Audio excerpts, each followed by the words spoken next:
Hello friend, I am doctor Harshad Rawal MD homeopaths और मेरी channel में आपका स्वागत है। मित्रों, हम आप जो इनफर्टिलिटी की श्रेणी आप देख रहे हैं कि हम इनफर्टिलिटी की श्रेणी में हमारा ये पांचवा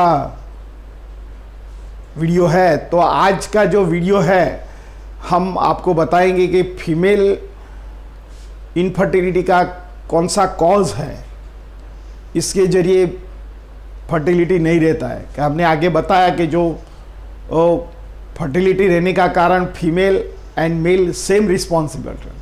फीमेल 45 to 50% रिस्पॉन्सिबल है, सेम मेल 45 to 55% है। तो हमने आगे का जो वीडियो बनाया है मेल हेल्थ के बारे में बताया है, लेकिन मेल का कौन से कॉज के कारण इनफर्टिलिटी रहता है। तो इसका हमने लिंक नीचे डिस्क्रिप्शन में डाला है। साथ में हमने लो स्पर्म काउंट, ओलिगोस्पर्मिया या नील स्पर्म काउंट या एजोस्पर्मिया, इसका क्या कॉज है, इसके भी हमने जो वीडियो है इसकी लिंक भी डाला है। तो आप ज़रूर देखना और आपको एजुकेशन मिल सकता है।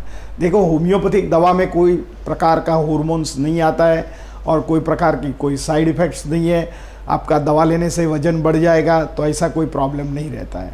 और ये नेचुरल एनवायरमेंटल क्रिएट करता है। जितना आप नेचुरल एनवायरनमेंट करोगे इतना फर्टिलिटी रहने का 100% श्योर रहता है।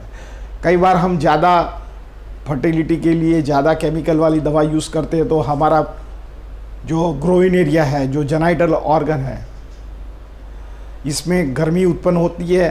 तो कई बार स्पर्म काउंट जल जाता है, कई बार हमारा जो ओवम जो मैच्योर्ड होता है वो नहीं हो पाता है, कई बार उनकी साइज़ कम हो जाता है, हेल्दी नहीं बनता है। तो आज का जो वीडियो है ये फीमेल इनफर्टिलिटी का कौन सा कॉज है। तो सबसे पहले तो उसका जो साइकिल है ये रेगुलर होना चाहिए।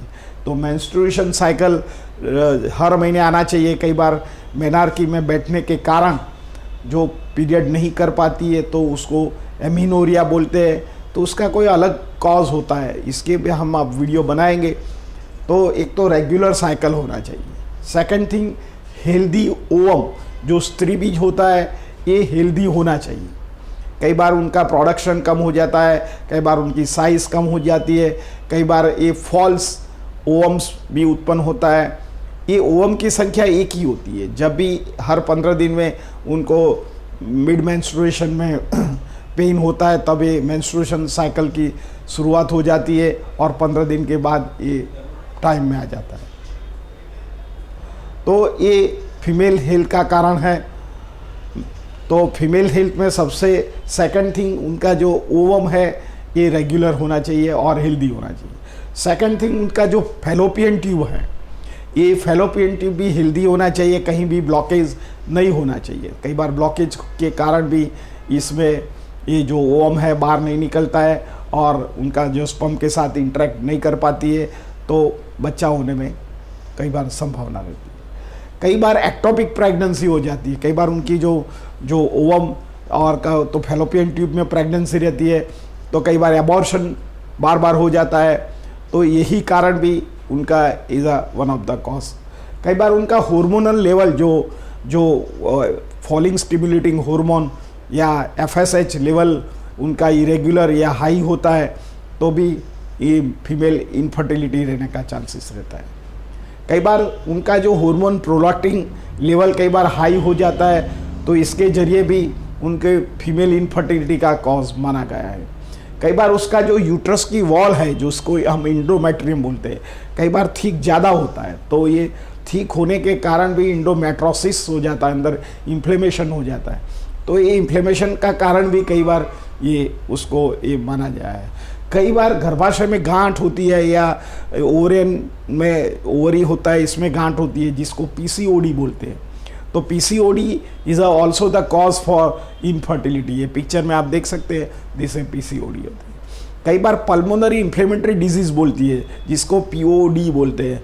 तो पल्मोनरी इन्फ्लेमेटरी डिजीज़ में कई बार सेक्सुअल ट्रांसमिट डिजीज आ जाता है, कई बार उनको वजाइनल वॉट्स हो जाता है, HVP बोलते हैं। कई बार उनको हर्पीस का वायरस जो होता है HSV1 HSV2 का इन्फेक्शन, कई बार उनके कोई कॉन्टेक्ट सेक्सुअल कॉन्टेक्ट से जो गिफ्टेड आया हुआ होता है तो ये इन्फ्लेमेटरी डिजीज़ का कारण भी ये कई बार ये माना गया है।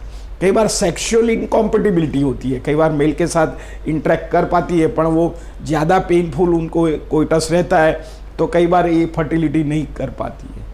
कई बार उनको जो परफेक्ट टाइम में वो फर्टाइल या इंटरकोर्स नहीं कर पाती है तो भी ये इनफर्टिलिटी रहती है। कई बार ओबेसिटी, ज़्यादा ओबेस पर्सन होता है, उनका भी ये कॉज होने के कारण भी ये फीमेल इनफर्टिलिटी रहने के कारण हो सकती है। कई बार लेडीज़ में थायराइड ज़्यादा हो या हाई डायबिटीज़ हो या कोई जात का कैंसर हो और इसमें भी कोई कीमो लिया हो और रेडिएशन लिया होता है तो भी इसके भी जरिए भी ये प्रेगनेंसी नहीं होने का कारण होता है। ऐसे तो सो मैनी रीज़न है, पर कई बार तो उनका पर्सनल रीज़न हो सकता है। कई बार ओवर सेंसिटिव हो जाती है, कई बार ये डिप्रेशन हो जाती है, एंग्जाइटी में रहती है, मन स्ट्रेस नहीं होता है, हाइपरटेंसिव होती है, कई बार रीनल फेलियर वाली पेशेंट होती है, तो उनमें भी कई बार 8 से 10% इनफर्टिलिटी रहने का कारण रहता है। तो मोटा मोटी हमने जो कॉज बताया है तो ये फीमेल में भी यही प्रॉब्लम होता है, पर इसमें कोई डरने की ज़रूरत नहीं है। आप होम्योपैथिक दवा, कोई एक्सपीरियंस और एक्सपर्ट होम्योपैथ के पास जाके आप दवा लोगे तो ये दवा की एक तो आपको बेनिफिट है, ये दवा की कोई साइड इफ़ेक्ट नहीं है और ये दवा में कोई हार्मोन वाली कोई दवा नहीं है तो आपका वजन बढ़ जाए। और कई बार जो कैरियर ओरिएंटेड लेडीज़ होती है तो उनको लगता है कि नहीं मैं कोई माँ बनने की दवा लूँ और मेरा वजन बढ़ जाए या मेरा बाल फॉलिंग्स हो जाए, तो उनको कांस्टेंट अंदर प्रेशर और डिप्रेशन में रहती है। तो ये होम्योपैथिक में रहने का कोई शक्यता नहीं है। तो homeopathic is a safe, male के लिए भी सेफ़ है, फीमेल के लिए भी सेफ़ है। मैंने 35 साल में अभी तक 2500 से 3000 पेशेंट देखे हैं, बहुत अच्छे सारे रिजल्ट मिले हैं।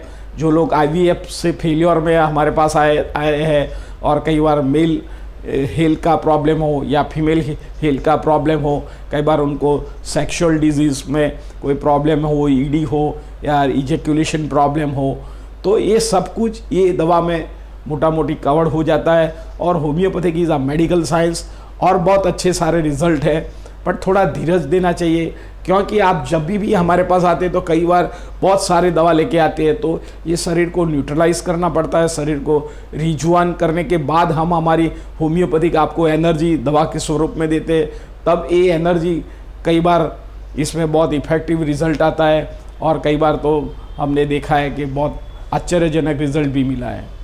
तो शॉर्ट आपको होम्योपैथिक दवा लेना चाहिए। मित्रों, मेरा ये वीडियो आपको कैसा लगा? अच्छा लगा लाइक कर दीजिए, शेयर कर दीजिए। धन्यवाद, थैंक यू।